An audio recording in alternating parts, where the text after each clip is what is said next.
It's a coping mechanism.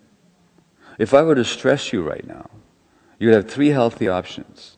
You could fight back, assert yourself. You could walk out the door. Or if you couldn't do either, given that there's about 100 people here in the room with you, you could ask for help. But what would you do if you couldn't ask for help, leave, or fight back? Then what your brain would do, one of the mechanisms that the brain would employ, there's some very basic, primitive coping mechanisms that the brain can employ. They're not conscious. But your brain would do one of them.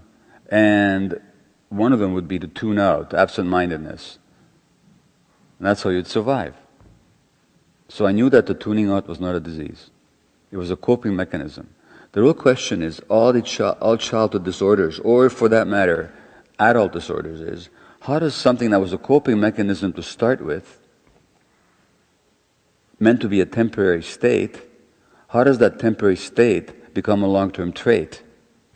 So how does it go from a state to a trait? Because as a temporary state, it's a useful one. You're meant to be able to do it. But how does it become a long-term trait?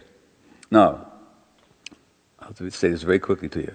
What I didn't know at that time, I had that intuition, but what I didn't know I also understood that if something is growing so much, it can't be, whatever it is, it can't be genetic. But what I didn't know, because in medical school they didn't teach it in those days, nor did they teach it to this day, 14 years later, is that the human brain actually develops an interaction with the environment.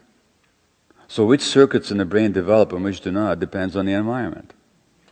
The genes don't define what's going to happen. The genes predispose, but they don't predetermine. So what unfolds depends on what kind of input that brain gets. So, to give you an example, a child with good eyes at birth, so there's not much vision at birth, but there's some, but the eyes are good, and good genes at birth. But if he's placed in a dark room for 5 years, so he never sees light, he'll be blind thereafter for the rest of his life. Because the circuits of vision require light waves for their development. Without light, those visual circuits not only don't develop, but even the ones present at birth will atrophy and die. And that kid is blind.